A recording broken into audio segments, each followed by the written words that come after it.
کمی نہیں ہے۔ بات رہی کہ قرآن مجید میں، کہ قرآن مجید فرقان حمید میں ایسی بات ہو کہ اس سے امامت ثابت ہو جائے۔ دیکھیں یہ ابھی میں آپ کی خدمت میں عرض کروں کہ میں نے قرآن مجید کے متعلق میرے بہت ساری تقریرات ہیں عربی زبان میں اور فارسی زبان میں، لیکن اردو زبان میں میری کوئی شاید تقریر نہیں ہے۔ یہ ایک مولوی صاحب بھی صاحب اس بات کو شاید انہوں جانتے ہیں، اب مجھے نہیں معلوم، دنیا سے گئے، ان کو اس بات پہ توجہ رکھتے تھے، ان کے نوٹس میں تھا یا نہیں تھا کہ یہ شخص کہ آپ مجھے قرآن سے کوئی آیت دکھائیں کہ جس میں 12 اماموں کے نام موجود ہوں۔ اس کے کئی ایک جواب ہیں۔ ایک جواب ہمارا یہ ہے کہ تم اپنے فرقے کے روح سے تم عدم نقصان قرآن پہلے ثابت کرو۔ آپ جو مولوی صاحب کا جو فرقہ ہے، آپ لوگ جو اپنے آپ کو اہل سنت و جماعت کہتے ہو، جو ابو بکر عمر عثمان اس کی خلافت پہ ہم سے اختلاف ہے، آپ اپنی مذہب کی روح سے پہلے قرآن کی عدم نقصان کے قرآن میں سے آیات نہیں کٹے گئے اس کو ثابت کریں، کیونکہ ہمارے پاس بے تحاشا بخاری مسلم اور دور جانے کی بات بھی نہیں ہے، جو آپ کے نزدیک اجماعی ہے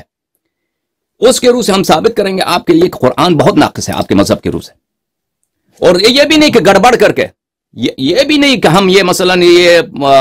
خطابت کے ذریعے سے اور ایسے احادیث کا غلط ترجمہ کر کے، نہیں، واضح الفاظ جو آپ کے وہ جو معزز صحابہ ہیں، عمر ہیں، عائشہ ہیں، عثمان بن عفان ہیں، عبداللہ بن مسعود ہیں، ان کے کلمات کی روح سے ہم آپ کو دکھائیں گے قرآن بخاری مسلم سے، یعنی اکثر قرآن ضائع ہو چکا ہے۔ یہ شاید آپ کو دچکا لگے کہ یہ کیسے ہو سکتا ہے، یہ بخاری مسلم سے یہ شیعہ کیسے، میں آپ کے لیے ثابت کر دوں گا، لیکن اس کے لیے وہ وقت چاہیے، تقریر لمبی ہوگی، 1 گھنٹہ 2 گھنٹے کے اس میں آپ کو میں مختلف احادیث دوں گا، وجہ استدلال دکھاؤں گا اور وہ کوئی رد نہیں کر سکے گا۔ تو پہلی بات تو یہ ہے کہ آپ پہلے ثابت کرو کہ آپ کے دین میں ایسے ان چیزوں کا ثابت، آپ شیعوں پہ جو تانا لگایا جاتا ہے کہ شیعہ قائل بالتحریف ہیں، میں ہمیشہ کہتا ہوں کہ میرے شیعہ بھائیوں جو بھی آپ سے کہے کہ تم شیعہ قرآن تحریف کے قائل ہو تو ان سے یہی جواب کہتے ہیں قرآن کے متعلق، تحریف قرآن کے متعلق ہمارا وہی قول ہے جو ابو بکر کا ہے، جو عمر کا ہے، جو عائشہ کا ہے۔ اگر کوئی قائل بالتحریف، قائل بالنقصان کا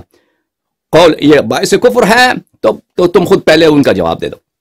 پہلی بات تو یہ ہے کہ قرآن اگر آپ کے نزدیک بری طرح ناقص ہے، مثلا ایک کتاب ہے اس کے 90 صفحے غائب ہو چکے ہیں، 100 سے 80 صفحے نہیں ہیں، تو اگر کوئی شخص ہم سے مطالبہ نہیں کر سکتا کہ باقی بھی صفحوں میں آپ کسی چیز کو ثابت کریں، کیونکہ جو ضائع ہو چکا ہے اس میں بہت کچھ ہوگا جو نہیں ہے، اور یہ آپ کے مذہب کے موازین کے متعلق میں بات کر رہا ہوں۔ پہلی بات تو یہ ہے۔ دوسری بات یہ ہے کہ اگر جب بھی کوئی شخص چاہے کہ ہم قرآن کی روح سے ثابت کریں امامت تو ہم حاضر ہیں، لیکن اس کے لیے ہمیں تفصیل کی ضرورت ہے، وقت کی ضرورت ہے۔ ہم اہل بیت طاہرین علیہم الصلوۃ والسلام کہ وہ اوصاف قرآن مجید میں آئے ہیں، اسم اگر آتا، ہمارا موقف ہے اگر اسم آتا تو اسم سے تو کچھ نہیں بنتا۔ دنیا میں مثلا جعفر تو بہت ہے، اگر قرآن میں ایسی ہوتی آیت کہ آپ کا چٹا امام جعفر ہے، امام جعفر صادق علیہ السلام کا نام ہے، تو خدا جانتا ہے مسلمان ہر ایک گھرانہ اپنے بچے کا نام جعفر رکھتا ہے، اس زمانے میں